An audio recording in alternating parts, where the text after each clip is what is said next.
Hey!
Welcome, this is.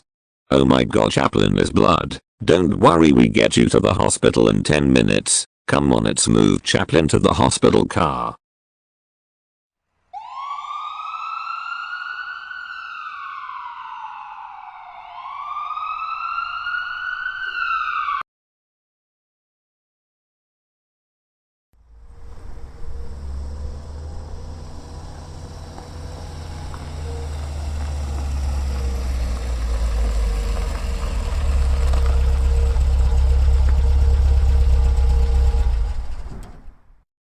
Oh Charlie, you are going to be alright Charlie, let's go home.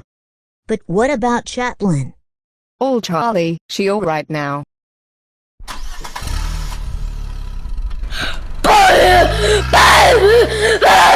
Ah!